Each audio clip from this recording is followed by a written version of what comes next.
passion itu yang suatu yang lebih diunggulkan. Ketika kamu mempunyai passion untuk menulis, ya udah dari tulisan itu kamu akan ya mendapatkan nilai yang lebih lah kayak gitu. Ya mungkin itu aja sih dari saya. Atau mungkin Mbak Rizka bisa menambahkan bahwa perbedaan passion dan hobi itu seperti apa. Terima kasih. Oke, terima kasih atas jawaban yang telah diberikan kepada Mas Adimas. Lanjut, mungkin tidak ada tambahan ya untuk sesi 1 dari pemateri pertama.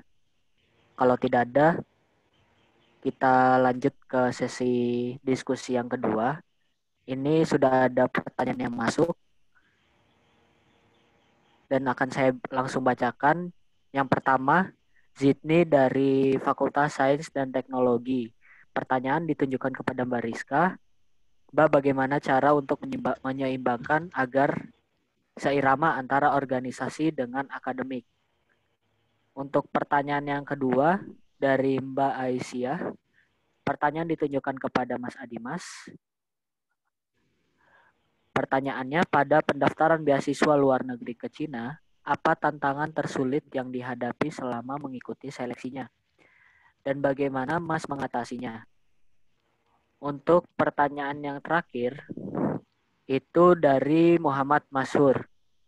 Untuk Mbak Rizka Puspitasari, pertanyaannya, bagaimana Mbak Rizka bisa terlihat tetap fit dan semangat dengan masifnya kegiatan yang Mbak ikuti? Apakah tidak mengganggu kesehatan maupun pikiran?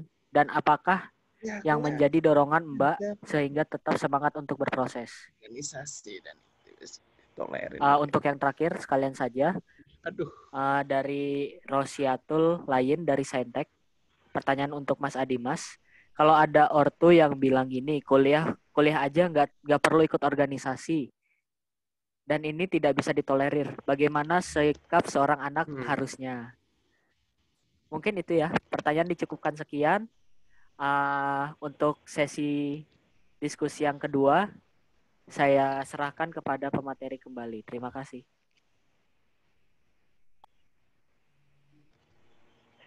Siapa dulu nih yang jawab? Mbak Rizka aja dulu lah. Aku malu, tadi nggak ke-mute ya? Nggak apa-apa, Mbak. Intermezzo. Pindah tempat cari wifi nih. Oke, tadi pertanyaan siapa? Zidni ya? Cara menyeimbangkan organisasi dan akademik. Tadi sebenarnya udah dibahas juga ya sama Mas Adimas tentang menyeimbangkan kuliah, kerja, tadi ya. Nah, ini mungkin kalau dari saya, kalau saya pengennya memang dari dulu, kalau yang penting tetap akademik ya. Kayak mungkin teman-teman juga rata-rata kayak gitu, pengennya yang penting akademik gitu. Cuman alhamdulillahnya akademik jalan, organisasi juga jalan. Jadi kalau saya selain kegiatan di kampus, kuliah, itu kan saya masih harus tetap kayak Mas Dimas tadi ya, tentor privat gitu. Cuman saya gini, kalau saatnya organisasi akademik itu biasanya saya lebih ke malam atau saya maksimalkan waktu jam kuliah. Jadi waktu pelajaran, waktu kuliah itu saya maksimalkan untuk paham gitu ya, paham materinya. Nanti kalau misalkan belajar, kayaknya juga saya bukan tipe orang yang tiap hari belajar, itu juga enggak.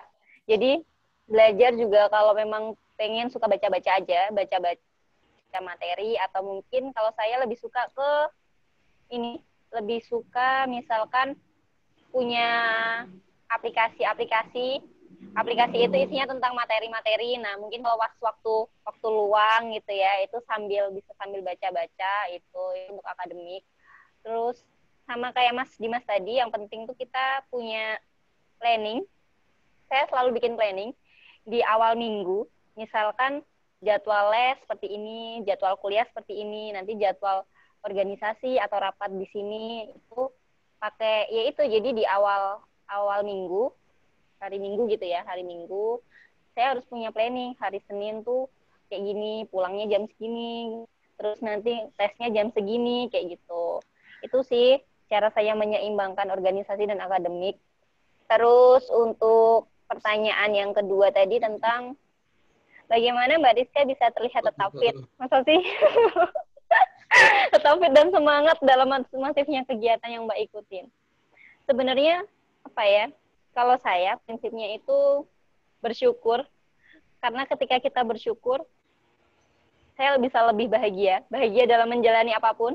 Yang penting tuh ketika kita menjalani sesuatu, itu jangan merasa itu beban.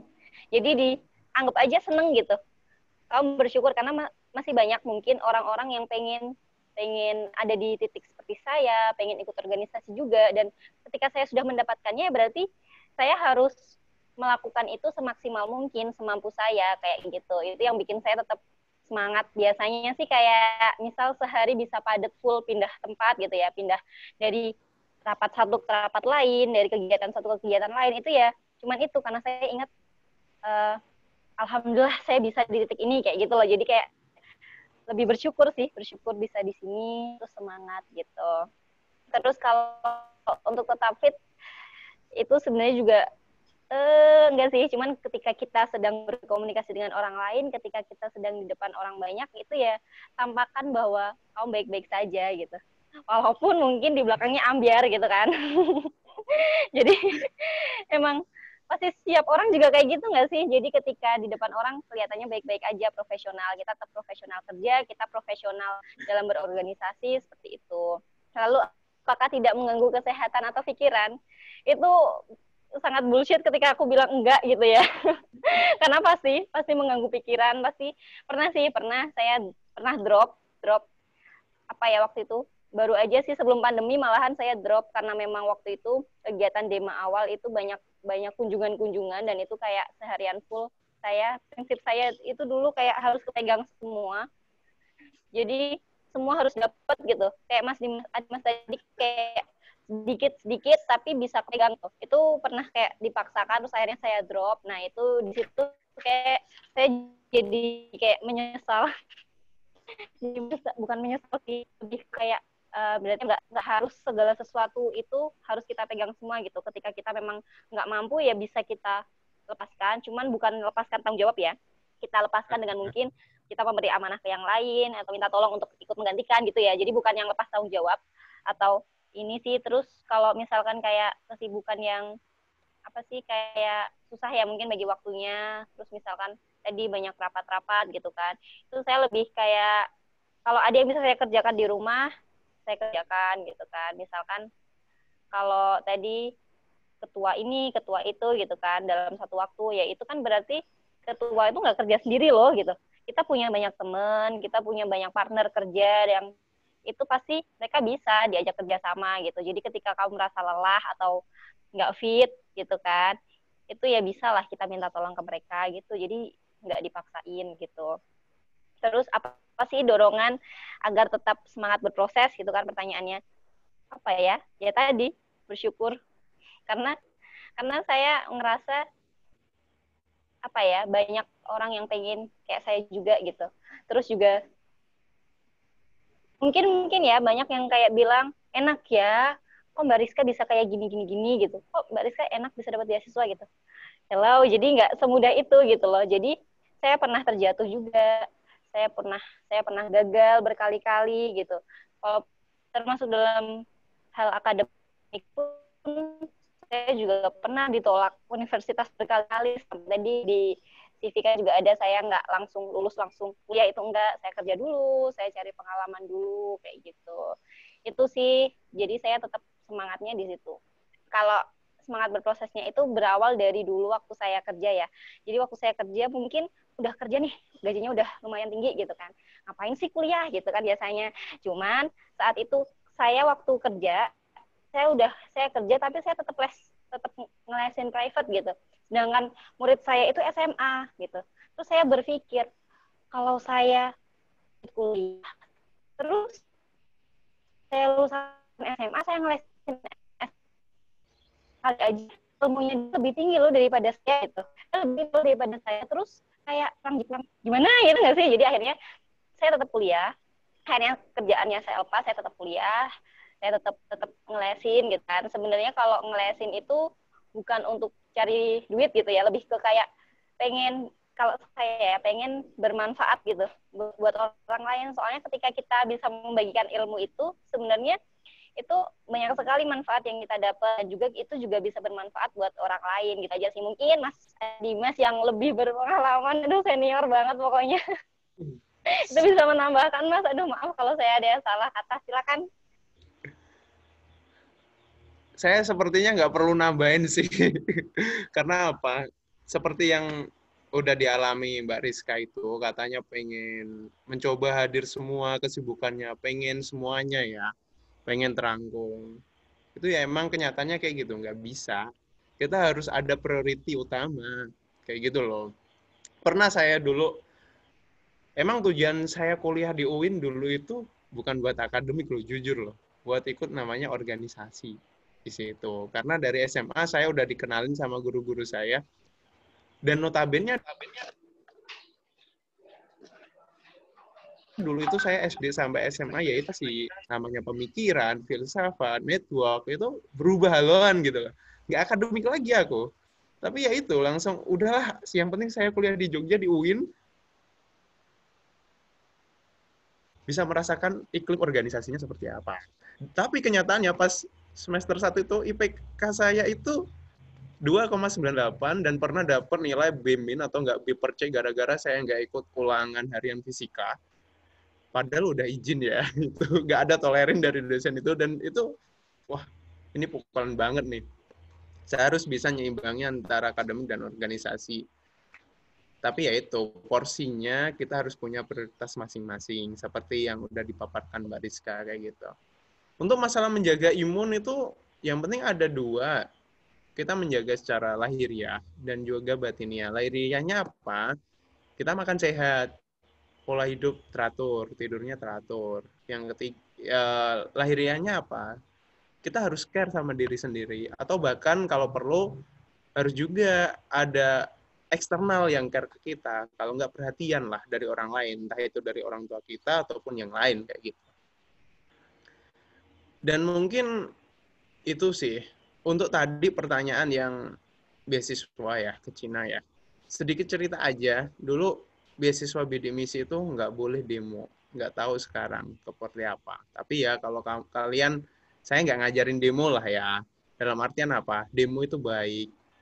Tapi ketika kalian nggak tahu maksud demo itu apa, ya jangan. Kayak gitu. Pokoknya gini, ketika kalian nggak tahu apa yang akan kalian lakuin, substansi yang ada di dalamnya. Kenapa sih saya ikut organisasi ini? Kenapa sih saya harus ikut event ini? Kenapa sih saya harus hadir di sini? Kayak gitu. Kita ketika nggak tahu untuk apa, nggak usah itu. Karena itu nanti yang akan menentukan ke depannya hidup kalian seperti apa. Karena apa? Apa yang kalian lakukan atau kita lakukan hari ini selalu membawa feedback. Kalau dalam hukum fisikanya itu, hukum ketiga Newton, ada aksi dan reaksi. Seperti itu. Untuk beasiswa di Cina sendiri, tantangan tersulitnya apa? Finansial sih sebetulnya. Karena apa? 2018 saya itu udah lulus, orang tua saya suruh saya kembali ke rumah untuk ngajar. Saya mikirnya kemana-mana itu. Saya ngajar sebagai honorer, gajinya segini. Oke lah, makan di rumah lah ya cukup. Tapi nanti kalau honorer dengan gaji segini, bla bla bla, perhitungan nggak, ini nggak masuk gitu loh. Sedangkan kalau saya tetap di rumah di Pati, saya nggak bisa ngurus berkas untuk persiapan S2, nggak bisa ikut TOEFL, nggak bisa ikut lain. Karena apa? Setelah lulus emang rencana saya itu bukan kerja loh, tapi udah mempunyai rencana saya harus master, harus kuliah. Tapi nanti kalau ada penundaan waktu nggak apa-apa, saya harus kerja. Dan sembari kerja itu saya harus mempersiapkan skill saya. Saya tetap aktif ikut workshop yang diadakan oleh Jepang di ITB, dan saya tetap memperkaya diri saya dengan pengetahuan maupun bahasa Inggris ya. Dan tetap saya ini baca-baca jurnal itu tetap gitu loh. Itu salah satu bentuk usaha saya. Benar yang dibilang Mbak Rizka. Ketika udah berusaha ya udah tinggal kita pasrah gimana hasilnya gitu loh. Tantangan tersulit yang saya alami itu adalah finansial. Seperti itu. Karena di situ di 2019 saya harus ya menghidupi diri saya dengan kerja, dengan merantau di Jogja, kerja di Taman Pintar, gajinya itu nggak seberapa, hanya UMR Jogja 1.800, tapi dari duit itu saya harus bisa ngurus visa, paspor, harus ke Jakarta, yang biayanya katakanlah ya berjuta-juta, gitu loh. Dan harus bisa tes TOEFL, dan itu, nah kalau gagal, kalau enggak. Untungnya, tiap kali saya usaha dan saya imbangi doa, TOEFL sekali tes berhasil di ITB 500-an lah dapat lah ya. Ngurus visa atau duit selalu ada. Tentu kita harus merencanakannya. Nggak bisa saya mendapatkan duit langsung gitu loh. Saya harus punya tabungan atau pegangan. Kayak gitu. Tantangan tersulit apa sih beasiswa di Cina? Alhamdulillah ya, saya bidik misi dan beasiswa Cina ini alhamdulillah kayak seperti dapat bypass oleh Tuhan gitu loh. Dalam artian apa? Ketika saya melihat persyaratan yang ada di beasiswa Cina ini, oh syaratnya ini ya. Nggak tahu kenapa, tiba-tiba hati saya, aku bisa goal nih, aku bisa goal, yakin banget. Tuh. Karena menurut saya, beasiswa ke Cina itu persyaratannya nggak begitu kompleks daripada beasiswa yang lain. Kalau zaman dulu saya, password itu sekarang aja ya kita ngobrolnya. Persyaratannya itu cuma 10 sampai belasan aja loh. Nggak sampai 20-an nggak. Paling triknya adalah kamu udah punya riset plan, bukan riset plan, riset proposal, jangan study plan, langsung kayak gitu.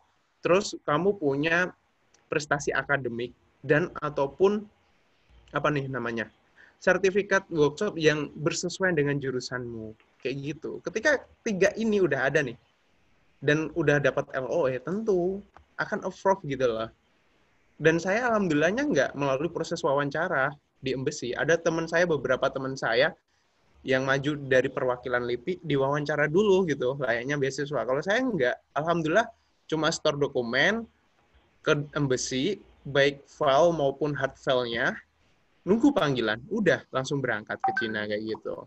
Tentu masing-masing orang perlu diingat, apa yang dirasakan atau yang dicapai itu mempunyai kadarnya masing-masing. Ketika kita bersusah-susah sebelumnya di masa lalu, tentu itu akan membawa feedback yang lebih baik ke depannya. Terus tantangan tersulitnya kalau dapat beasiswa Cina, tentulah bahasa dan persaingannya itu banyak orang Indo. Dan ketika mau apply beasiswa Cina, harus tahu kampusnya di mana, kuotanya berapa, ini dimanfaatin nggak? Atau ini udah banyak orang Indonya nggak? Kayaknya kalau nggak banyak orang Indonya nanti bisa jadi loh ya. Bisa jadi tuh terbuka lebar juga. Kemudian kuliah-kuliah aja nggak perlu ikut organisasi. Ini nggak bisa ditolerin. Gimana sih baiknya jadi anak? Kalau mau menurut Islam ya birrul walidain aja. Tapi saya nggak bisa kayak gitu. Birrul walidain saya ya dengan ini cara saya membuktikan loh dari organisasi itu saya mendapatkan kebermanfaatan. Dan saya di organisasi itu nggak neko-neko gitu loh. Kalau semisal kalau saya dulu di tahun berapa ya semester awal-awal itu saya intensif sih sama callingan sama ayah ibu saya itu. Konsekuensinya apa? Kalau saya ikut organisasi, akademik saya harus di atas 3. Udah itu aja nanti. Dan saya harus tetap sehat dan bisa ngatur waktu itu. Untuk cara mendekati orang tua, tentu masing-masing orang punya lah. Kamu sebagai anaknya, tentu tahulah gimana cara mendekati orang tua dan mengambil hatinya. Kalau kamu bisa atau pengen di ACC untuk ikut organisasi. Masa nggak boleh banget, ya nggak mungkin kan. Kalau mau birrul walidain ya itu, organisasinya diem-diem aja, tapi nanti kalau udah ada feedbacknya atau apa, ya atau kamu udah mendapatkan manfaat, ini loh mah, aku ikut ini loh, aku jadi ketua ini loh, aku jadi gini loh, dapat ini loh di organisasi atau apa, ya itu langsung diambil hatinya aja. Tapi emang kebanyakan dari organisasi itu belum bisa kita rasakan di awal-awal. Dan tentu nantilah habis organisasi itu. Karena apa? Saya dapat informasi tentang beasiswa di Cina sendiri itu bukan dari laman, bukan apa, tapi network. Dari grup-grup WhatsApp organisasi saya.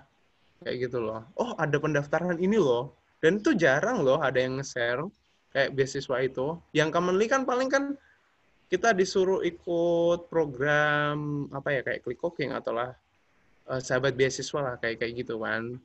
Tapi ya itu bisa membantu sih buat beasiswa. Dan untuk beasiswa yang di UIN, mungkin tahun sekarang itu usianya lebih aktif ya. Sama akademik UIN atau laman UIN itu lebih bagus ya. Kalau dulu zaman saya itu mungkin sayanya yang masih gaptek, itu AB banget soal website UIN. Mungkin sekarang bisa lah untuk teman-teman yang ingin submit beasiswa internal atau di Indonesia itu pantengin terus aja di UIN itu. Kayak gitu. Yang penting itu ya, kalau pengen organisasi harus konsekuen, akademiknya tetap harus baik. Karena apa? Benar kata Mbak Rizka, tujuan kuliah yang utama adalah tetap akademiknya atau ilmunya lah, ilmu yang didapat. Saya juga dulu pas di Cina mikir sih, saya S2 mau apa namanya? Mau fokus aja nih di penelitian, tapi ternyata hati saya itu meronta. Passion saya nggak di situ gitu. Passion saya nggak begitu kuat di situ. Lebih kuatnya adalah apa? Saya harus punya jaringan yang besar dan pengalaman yang lebih kayak gitu. Tadi ada apa ya? Oh iya Mas, coba ngomong pakai bahasa Cina. Apa nih? Mungkin perkenalan aja ya. Oh ya, kayak gini contohnya. 大家好，我叫欧阳小姐，我是印尼人。谢谢. Seperti itu. Udah, terima kasih. Saya kembalikan ke moderator. Oke, terima kasih atas jawaban yang sangat baik ya dari kedua pemateri. Dengan ini mungkin kita lebih tercerahkan dan karena di sini juga targetnya maba dan mahasiswa. Semoga kalian lebih lebih lebih terlihat lah gitu masa depan kalian dan kalian lebih bisa memperkirakan, lebih bisa mencari-cari lebih dalam. Mungkin itu ya untuk sesi inti. Sebelum saya tutup, mungkin saya bisa temukan garis merahnya atau benang merahnya. Mungkin dari sedikit yang bisa saya dapat diantaranya seperti ini. Temukan passionmu dan jika sudah bertemu jangan lupa untuk dikembangkan. Dan ketika jalan kita sudah terbuka, jangan malas untuk berproses. Kuliah juga merupakan salah satu gerbang awal untuk menuju masa depan yang lebih baik. Maksimalkan potensi dirimu, dan beasiswa bukanlah hal yang mustahil untuk dicapai. Tinggal bagaimana Anda, apakah mau mengejarnya atau pasrah akan suatu keadaan. Tetap semangat, jangan lupa berdoa dan bersyukur. Mungkin sekian dari saya sebagai moderator, kurang lebihnya mohon maaf. Saya akhiri, wallahul muwaffiq ila aqwamit thoriq. Wassalamualaikum warahmatullahi wabarakatuh. Waalaikumsalam.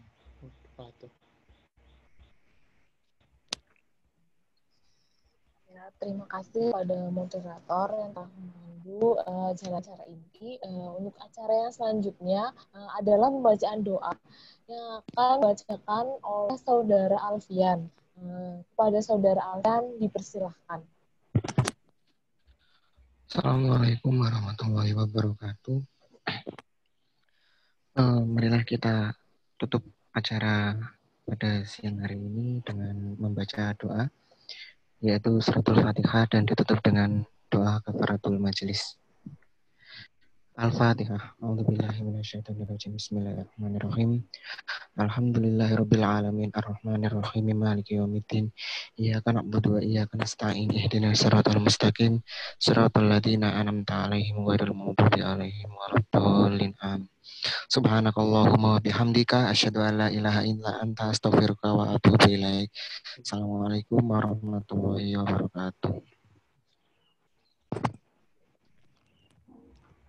Terima kasih saya ucapkan pada Saudara Alfian.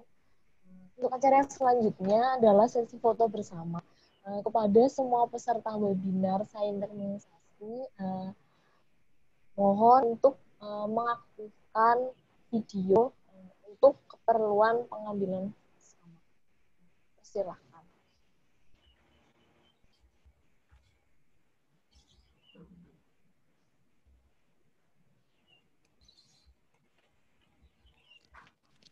Oke, ini saya yang take videonya. Ini ada 3 slide. Untuk set pertama dulu, silakan bersiap-siap. Oke, 1, 2, 3. Oke, bentar di-save dulu.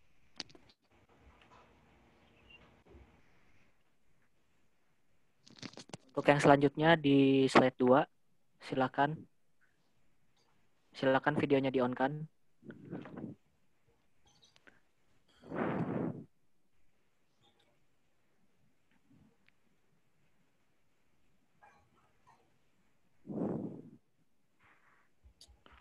Oke. Mungkin saya ambil ya 1, 2, 3.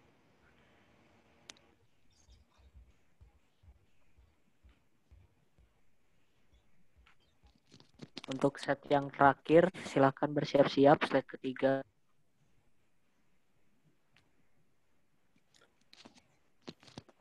Silakan di-on-kan videonya. On kamera. Oke, mungkin saya ambil 1, 2, 3. Oke, mungkin saya kembalikan ke pembawa acara.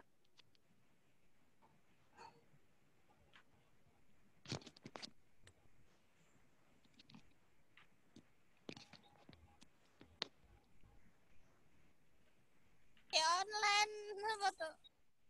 Saya kembalikan ke pembawa acara. Nah, Sesi foto terima telah kasih. selesai. Terima kasih kepada yang sudah bertugas. Dan memasuki acara yang terakhir, yaitu untuk marilah kita tutup acara webinar Saintek Menginspirasi pada hari ini dengan bacaan hamdalah bersama-sama. Alhamdulillah. Saya selaku pembawa acara, mohon maaf apabila dalam memahami acara ini masih terdapat banyak kekurangan. Saya Irin Indrianawi, mohon undur diri. Terima kasih. Akhir kata, billahi taufiq wal hidayah. Wassalamualaikum warahmatullahi wabarakatuh. Waalaikumsalam warahmatullahi wabarakatuh. Oke, terima kasih semuanya. Boleh, Lev? Oh, bentar ya. Saya mau tanya-tanya Rizka dong. Sekalian ketemu nih. Iya, Mas ya. Dia masih Gimana, ini, Mas? Riz. Gimana acara Apanya? selanjutnya? Prokernya online semua? Iya dong. Aduh. Jelas. Online. Enak ya kalau proker online itu. Yalah. Ini ada ini nggak, Riz? Apa, Riz? Mas? Dalam? Ada yang perwakilan di IL MIPA nggak ya? Apa ya? Lupa aku namanya. Ilmipa. Oh iya, Ilmipa. itu Adakah? yang masuk grup saya sendiri yang masuk grup. Oh gitu. Aktif Itu ya juga sekarang? online. Masih online juga kan. Soalnya kemarin belum Munas diundur ya, diundur cuman belum tahu selanjutnya gimana. Oh ya, by the way itu UIN ini loh, dema kita